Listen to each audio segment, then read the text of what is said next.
So this is the next place of interest which we are going to discover. Nearest landmark is Sonawala Koti. Okay, I'll try to mark this location on map and give a link in the description. So these are the places which you will find here. And the most important, the place where we are going is Bindu Madhav Mandir and the Vitthal Mandir. Uh, Kashi Dham is a private museum, so maybe some other time. Now, why is this place important? Because from this point onwards towards the Ghat is the domain of the Marathas. So Vitthal Mandir is a clear-cut indication that this place was developed by the Marathas. So that's why the first graphic you find over here is Chhatrapati Shivaji Maharaj. And the Marathas established the Shashameva Ghat, but along with that, they made two other ghats, which we are going to visit now. So this is the notice boards which are written. This is Veer Savarkar, an icon of Maharashtra.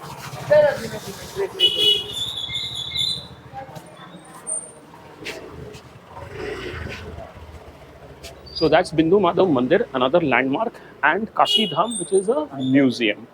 And then again, another notice board of Vitthal Mandir. Now, Vitthal is a Maharashtra deity. So it is very significant. Who built it over here? What else is located over here? And what are the traces of Marathas?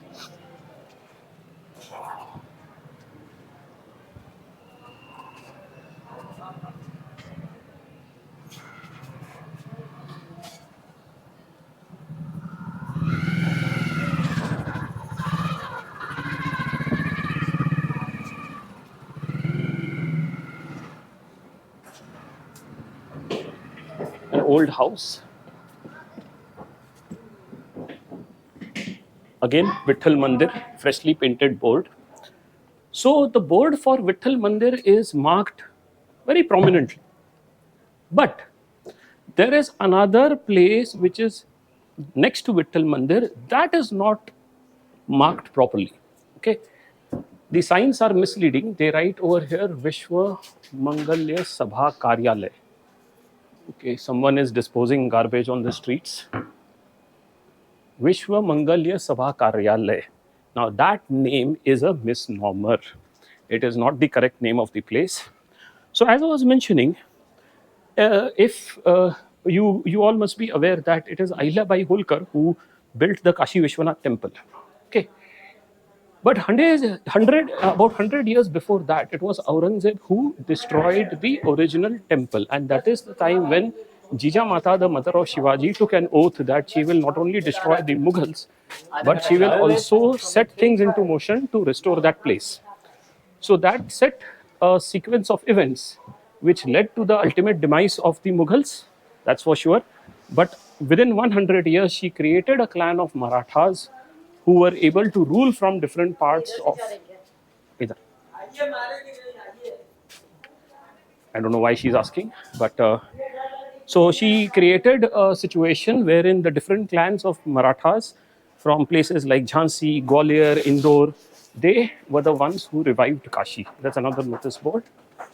We are coming closer to this place. So when the Marathas came at Kashi, it is also believed that Shivaji Maharaj also visited this place. So when the Marathas came at Kashi, they set up these ghats. So one was the Sashimeva Ghat, which is built by the Peshwas, but they also had a permanent presence over here.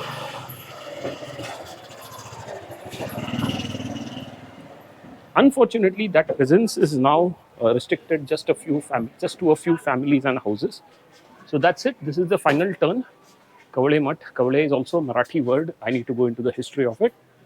And that's the building which I was interested in. Okay, Ganesh Shishu Vatika.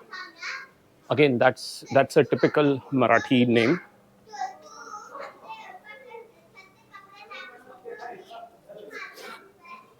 Now that's the place of interest. So, Vishwa Mangalya Sabha.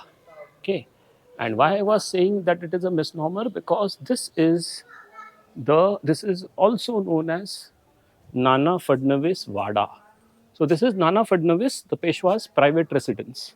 So there was some renovation work going on inside, as one of the blogger had put it in his reviews. It is closed from all places. There's one door over here. It doesn't look unlocked. Let me see if I can push it open. It's actually going into somebody's house without announcing. Look at the door and the architecture of this door. There are these pointed uh, points, and then there is, this door itself is quite heavy but small in size. So this is the residence of Nana Fadnavis, which means that the Peshwas had a permanent residency over here, which they would have been using, and it is closed from all the sides. There's nobody outside to give us any information. Yes, it is actually closed from all the sides. And then, see, it's quite a big palace. It's quite big compared to the standard of all the houses over here. And then this is also closed door, closed door, closed door. Everything was gone. And then this is the Vitthal Mandir, which I had seen last time.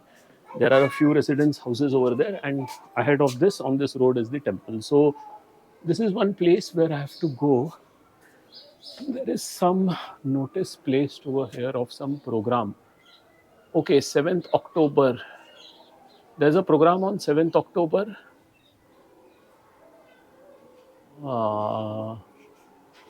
Maybe. I don't know. Maybe. But then these are the place where I have to visit. These are the residents of Marathi people. And I will have to have a look at them. That's quite a steep downhill climb. But what is it on your left? What do you think this thing is? There is this huge. I think there are at least one, two, three, four, 5 stories of a huge stone building. Can you guess what this building is? Let's try.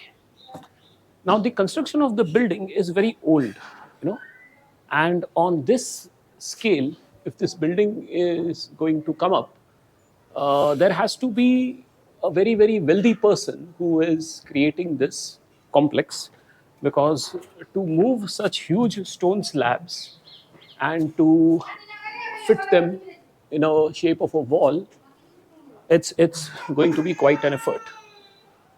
So that's the temple and the courtyard, but we are coming to another historic place.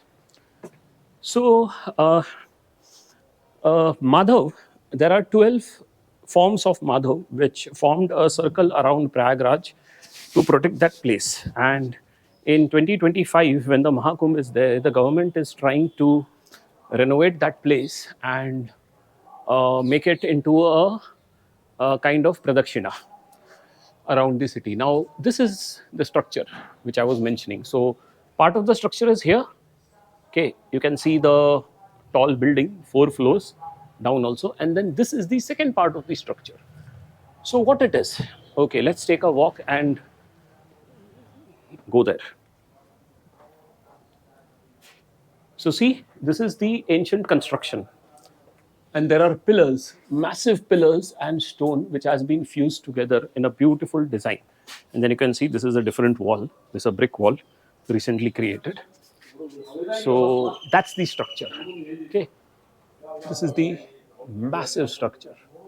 So in the middle of nowhere, to have this kind of structure, it would have been a very big temple.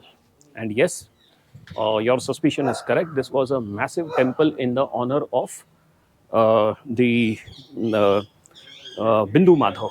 That's what it was built. And then, Aurangzeb comes here and carries out a systematic destructions of all the temples of Kashmir.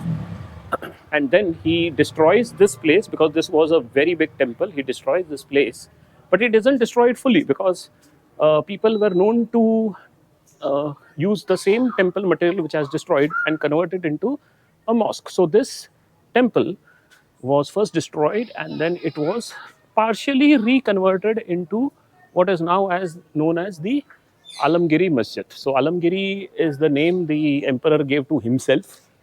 And if you see the construction and if you see it closely, you can clearly see the different minarets and the outer structure. The outer structure looks much original and older, while the minarets have look like constructed afterwards. Now, what happened after this temple was destroyed?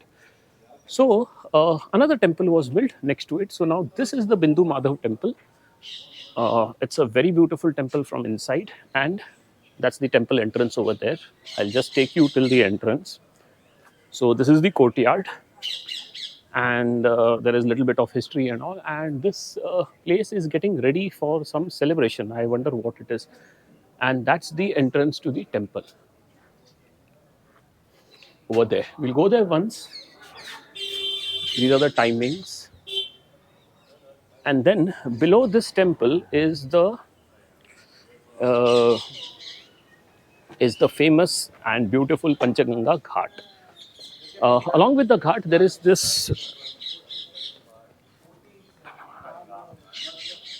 this mutt which we had seen last time, Shri Mutt, and there is another staircase going down towards the ghats. Now this Alamgiri Masjid, which is there on top, if you see the face of the masjid, which is now pointed towards the Ganga, if you see, it's like straight away pointing towards Ganga, and it brings you to a series of massive steps.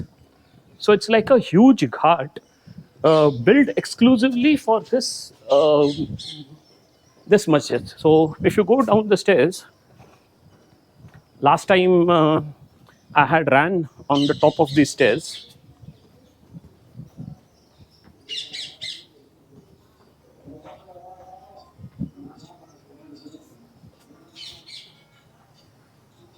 A huge portion of this place was submerged underwater last time, but now I had to take somebody's help to understand what is the significance of these decorations. So this is Bindu Madhav Ghat, and as I said, the Alamgiri Masjid is there in the front. So this was a huge ghat front. Eventually, these houses have been built, but otherwise, in the old photos, you can see the ghat front. And this was the house which was submerged by mud. They have cleaned it up, and see how they have cleaned it nicely. And they are now going to start with all the religious rituals. So 1 month from now, starting from today, 3 o'clock in the morning, that is Brahma Muhurt, and 6 o'clock in the evening, that is after sunset, both these times, the lamps will be lit over here. Kartik month is there. It's for the praying towards the ancestors. So all these poles have been hoisted for that reason. So yes, it's going to be an interesting thing. So this is Durga Ghat. So this series of ghats are linked to the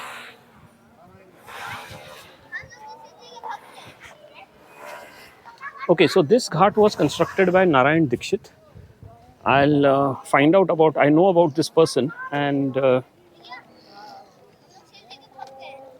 an interesting thing. Ganga Dasera Mukhi is fist. So fist fighting competition is held there. That's interesting. So that's it. This is a circular ghat. Let me see a vantage point where I can pan my camera around. There's a vantage point there, but I don't want to risk getting wet. No, let's see. It's always worth the risk. Otherwise, there's no point in being a travel blogger.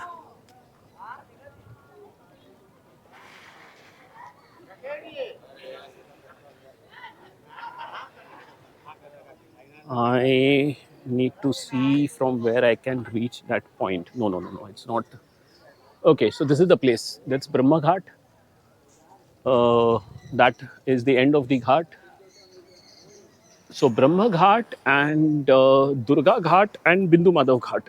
So all these three ghats together would constitute the Panchganga Ghat complex, and that would have been the Alamgiri Masjid in the front over here.